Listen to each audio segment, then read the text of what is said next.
What if I told you that the one thing you trust most to protect your money is actually making you poorer every single day? It's not a risky investment. It's not a scam.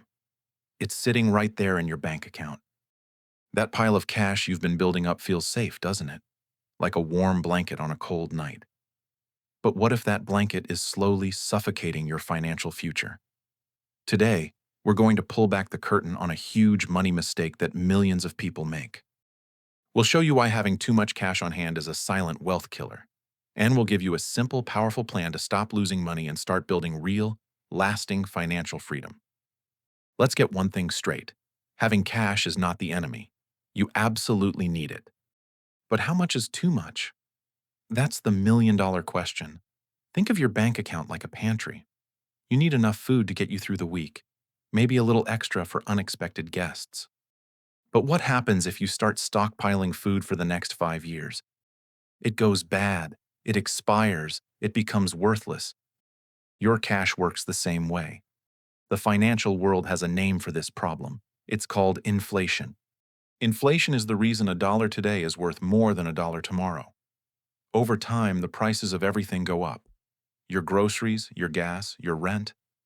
If your money is just sitting in a checking or savings account earning next to nothing in interest, it's losing its buying power. Let's say you have $20,000 in cash. With an average inflation rate of 3%, in just 1 year, that $20,000 will only buy you what $19,400 would have bought you a year ago. You've lost $600 of real value without spending a dime. After a decade, your $20,000 is worth less than $15,000 in today's money. It's like running on a treadmill. You're working hard to save, but you're not actually going anywhere. In fact, you're slowly sliding backward. Think about what $20,000 could buy you 10 years ago versus today. Maybe it was a reliable used car. Today, that same car costs $30,000 or more. Maybe it covered a year of college tuition. Now it barely covers a semester. But inflation is just one part of the problem. The other, bigger issue is something called opportunity cost. Every dollar that's sitting idle in your bank account is a dollar that's not working for you. It's not growing. It's not generating more money. That same $20,000, if invested in a simple, low-cost index fund that tracks the S&P 500, could have grown significantly. The historical average return of the S&P 500 is around 10% per year. Let's do the math. If you invest $20,000 and it grows at 10% per year, after 1 year you have $22,000. After 5 years, you have over $32,000. After 10 years, you have over $51,000. But if you leave that $20,000 in a savings account earning 0.5% interest, after 10 years you have about $21,000. And remember, with inflation eating away at your purchasing power, that $21,000 is actually worth less than your original $20,000. The difference between these two scenarios is over $30,000. That's the real cost of keeping too much cash. That's opportunity cost. Of course, investing has risks. The market goes up and down. But the risk of not investing is just as real. It's the certainty of losing purchasing power over time. So what's the magic number? How much cash should you actually keep? The answer is surprisingly simple. You need enough cash to cover two things: your emergency fund and your short-term savings goals. Your emergency fund is your financial safety net. It's there to catch you if you lose your job, have a medical emergency, or face any other unexpected major expense. The rule of thumb is to have 3 to 6 months' worth of essential living expenses in your emergency fund. Essential expenses are the things you absolutely have to pay for each month. We're talking about your rent or mortgage, utilities, food, transportation, and insurance. To calculate your emergency fund target, sit down and track your spending for a month. Figure out exactly how much you need to cover your basic needs, then multiply that number by 3 to 6. If your essential expenses are $3,000 a month, your emergency fund should be between $9,000 and $18,000. Now, where do you land in that range? It depends on your situation. If you have a stable job and good health insurance, you might be fine with 3 months. If you're self-employed or work in a volatile industry, you should aim for 6 months or even more. Think about your job security. How easy would it be to find a new job if you lost yours tomorrow? Think about your health. Do you have any chronic conditions that might require unexpected medical expenses? This money needs to be liquid. That means you can get to it quickly and easily. A high-yield savings account is a great place for your emergency fund. It's safe, it's accessible, and it earns a much better interest rate than a traditional savings account. Right now, many high-yield savings accounts are offering interest rates of 4% or more. Let's say you have $15,000 in your emergency fund. At 0.01% interest, you earn about $1.50 a year. At 4% interest, you earn $600 a year. That's a $598.50 difference just for keeping your money in a better account. Next, you have your short-term savings goals. These are things you plan to buy in the next 1 to 3 years. Maybe it's a down payment on a house, a new car, or a dream vacation. For these goals, you also want to keep your money in a safe and accessible place. A high-yield savings account, a money market account, or a short-term certificate of deposit are all good options. The key is that you know you're going to need this money soon, so you can't afford to take the risk of investing it in the stock market. Once you have your emergency fund fully funded and your short-term savings goals covered, any cash you have beyond that is excess cash, and that's the money that needs to be put to work. This is where you start building real wealth. This is where you make your money work for you. So what are your options for this excess cash? One of the most powerful and accessible options for long-term growth is investing in the stock market. You don't have to be a Wall Street genius to do it. For most people, the best approach is to invest in low-cost index funds or exchange-traded funds, also known as ETFs. These funds are like baskets of stocks. They hold a wide variety of companies, so you're automatically diversified. An S&P 500 index fund, for example, invests in the 500 largest companies in the US. When you buy shares of this fund, you own a tiny piece of Apple, Microsoft, Amazon, Google, and hundreds of other major companies. The beauty of index funds is that they're simple, low cost, and historically very effective. You're not trying to pick winning stocks or time the market. You're just buying a piece of the entire market and holding it for the long term. The fees on index funds are typically very low, often less than 0.1% per year. Over decades, high fees can eat away a huge chunk of your wealth. Let's say you invest $10,000 and it grows at 8% per year for 30 years. With a 0.1% fee, you end up with about $97,000. With a 1% fee, you end up with about $76,000. That's a $21,000 difference just from fees. Another option is to invest in real estate. This could be through buying a rental property or investing in a real estate investment trust. REITs are companies that own and operate income-producing real estate. You can buy shares of a REIT just like you'd buy shares of a stock. You can also consider investing in bonds.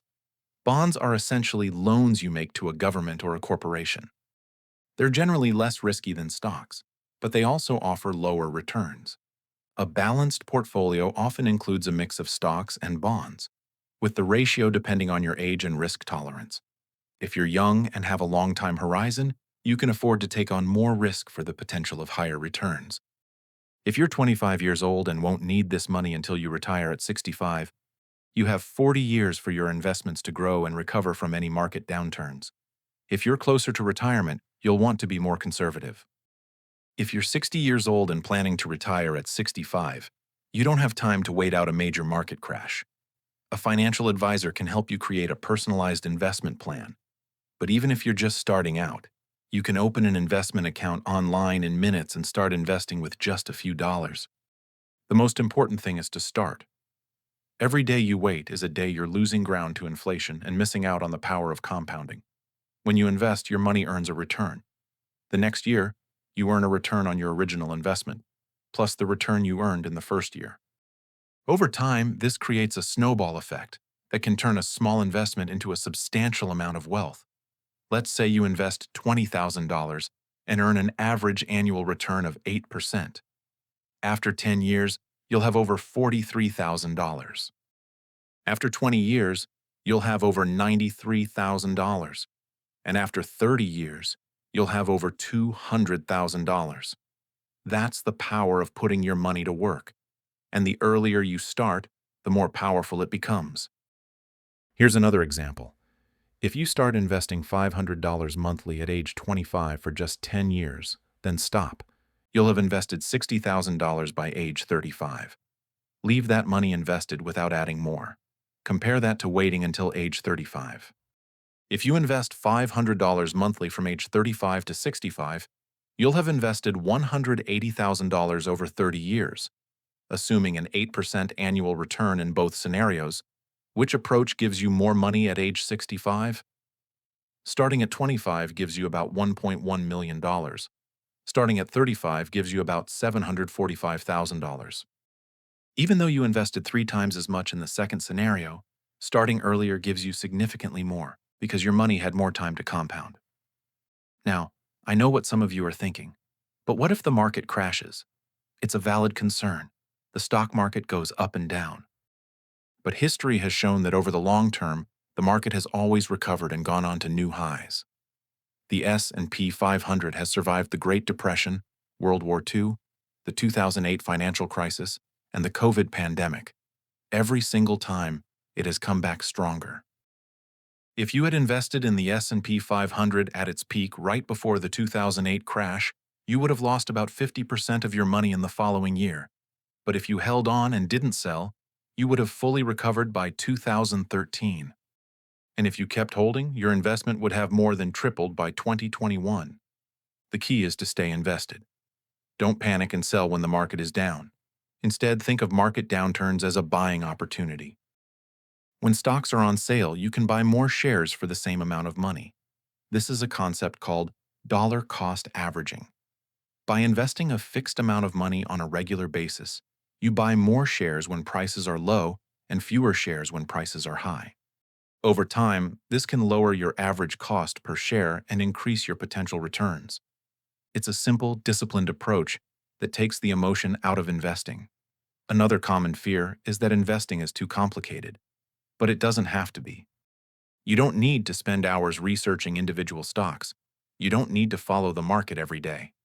With index funds and ETFs, you can build a diversified portfolio in minutes, and with robo-advisors, you can have a professionally managed portfolio for a very low fee. Robo-advisors are automated investment platforms that use algorithms to build and manage a portfolio for you based on your goals and risk tolerance. You answer a few questions, and the robo-advisor creates a customized portfolio for you. It automatically rebalances your portfolio and reinvests your dividends. The fees for robo-advisors are typically much lower than traditional financial advisors, often around 0.25% per year. The truth is, the biggest risk is not taking any risk at all. It is letting your money sit in a bank account where it's guaranteed to lose value over time. So let's recap. First, calculate your emergency fund. That's 3 to 6 months of essential living expenses. Keep this money in a high-yield savings account. Second, identify your short-term savings goals. Keep the money for these goals in a safe and accessible account as well. Third, invest the rest. Put your excess cash to work in a diversified portfolio of low-cost index funds or ETFs. It's a simple, 3-step plan that can put you on the path to financial freedom. There you have it. The hidden danger of a fat bank account. It's not about getting rid of all your cash. It's about being smart with your money. It's about making your money work for you. If you found this video helpful, do us a favor and hit that like button. And subscribe to Frankie Finance for more simple, actionable advice to help you build a life of financial freedom. And before you go, leave a comment below. What's your biggest question about investing? Thanks for watching. And remember, your financial future is in your hands. Make it a great one.